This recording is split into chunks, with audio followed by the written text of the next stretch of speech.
Dépression, épisode dépressif. Définition. La dépression est une maladie mentale caractérisée par une humeur triste et douloureuse associée à une réduction de l'activité psychomotrice et à un désintérêt intellectuel. Non traitée, elle peut durer des mois voire des années. Certains faits.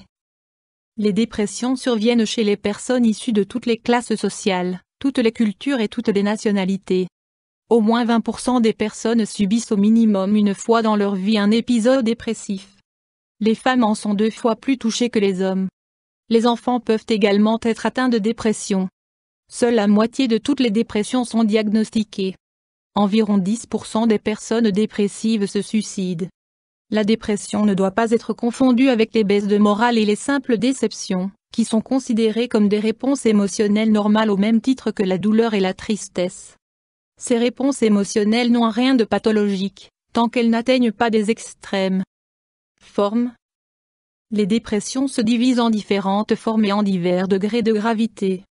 Autrefois, on opérait une distinction en fonction des causes supposées endogènes égale forme héritée, provenant de l'intérieur, psychogène égale forme acquise.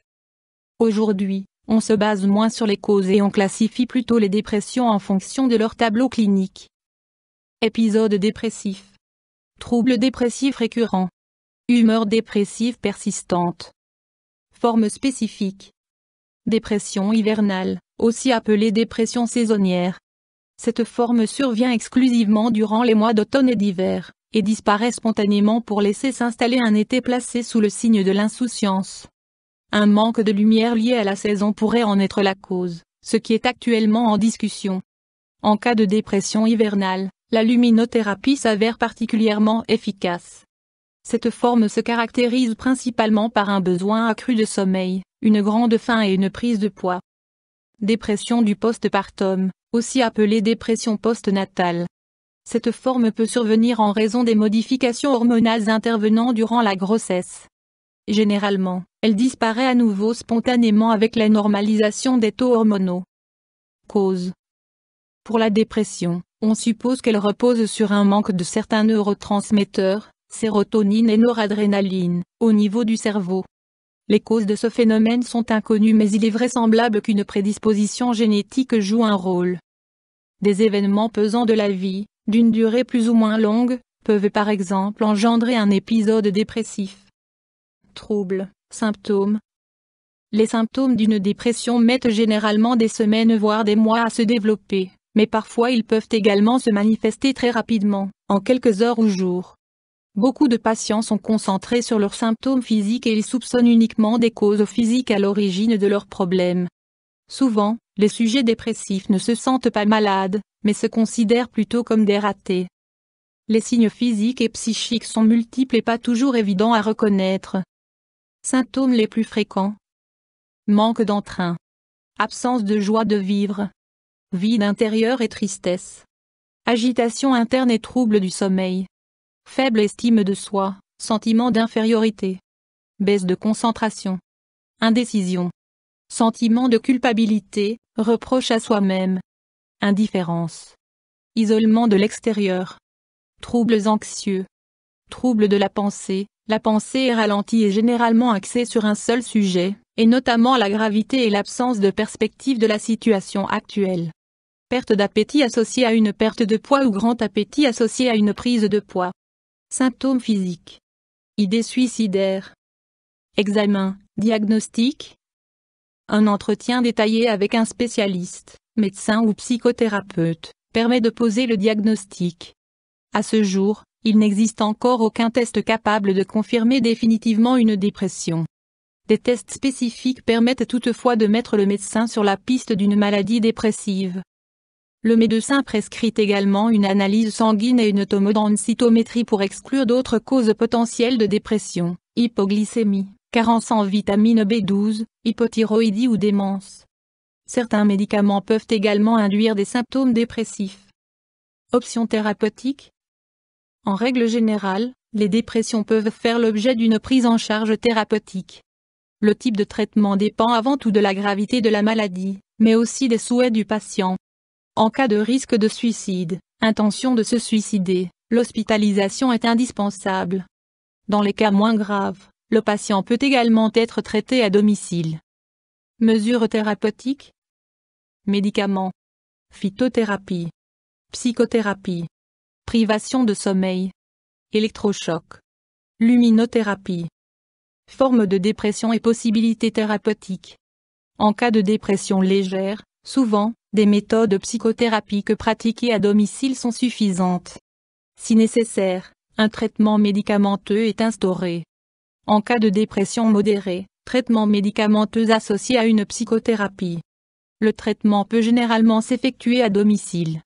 En cas de dépression sévère, dans ce cas, l'hospitalisation est souvent nécessaire, surtout si le patient a des idées suicidaires. Un traitement médicamenteux est associé à la prise en charge psychothérapeutique. Médicaments. Différents principes actifs, qui augmentent la concentration des neurotransmetteurs dans le cerveau ou renforcent leur action, sont disponibles. Parmi ces médicaments, on compte les inhibiteurs sélectifs de la recapture de la sérotonine, ISR, les inhibiteurs sélectifs de la recapture de la noradrénaline, ISORN, les inhibiteurs de la monoaminoxydase, IMAO, et les antidépresseurs tricycliques. Les sels de lithium peuvent contribuer à éviter les récidives. Phytothérapie. Le millepertuis peut être indiqué dans le traitement des dépressions légères. Les extraits de millepertuis contiennent de nombreuses substances chimiques. On ne sait pas encore laquelle de ces substances est responsable de l'effet antidépressif. La majorité des produits disponibles sur le marché sont trop faiblement dosés pour avoir une action antidépressive suffisante. Psychothérapie. Plusieurs formes de psychothérapie peuvent être utilisées, les thérapies cognitives ou comportementales étant le plus fréquemment appliquées. Selon cette méthode, les problèmes psychologiques proviennent d'une interprétation erronée de la réalité allant dans le sens de « je suis incapable, je ne vaux rien ». Pour modifier ces réactions, il est nécessaire de changer la façon dont le cerveau traite l'information qu'il reçoit. En modifiant les représentations que le patient a de lui-même et de son environnement, on rétablit une analyse plus juste qui réduit les symptômes. Une thérapie du couple ou de la famille peut également s'avérer très utile. Privation du sommeil. Cette forme de traitement pourrait sembler aberrante car de nombreux patients déprimés souffrent déjà de troubles du sommeil. Pourtant, après avoir passé une nuit blanche, de nombreux patients sentent une amélioration de leur humeur. Le rythme du sommeil également s'améliorait, après privation du sommeil. Même si l'amélioration n'est que passagère, elle permet aux patients de reprendre confiance. Traitement par électrochoc. Durant ce traitement, le patient est sous anesthésie générale de courte durée, et subit des impulsions électriques provoquant une crise épileptique généralisée. Cette méthode est réservée aux cas de dépression très grave. Luminothérapie. Cette forme de traitement est avant tout employée pour les dépressions saisonnières, également appelées dépressions d'automne/hiver. Pour ce procédé, on a recours à des lampes à forte puissance lumineuse, 10/000 lux. Des sessions journalières de 30-40 minutes sont administrées aux patients. La durée de traitement minimale est de 2 semaines, mais une amélioration est souvent déjà observée après quelques jours. Le taux d'effet indésirable est négligeable. Un examen ophtalmologique préalable est néanmoins nécessaire avant de débuter le traitement. Complications possibles. Les patients souffrant d'une dépression sévère peuvent développer un comportement suicidaire. La moitié de ces patients essayent de se suicider au moins une fois dans leur vie et 15% décèdent suite à un suicide. Un traitement approprié permet d'interrompre les épisodes dépressifs et de les faire disparaître. Grâce à un traitement de longue durée, le risque de rechute diminue. YouTube Dr Alabé.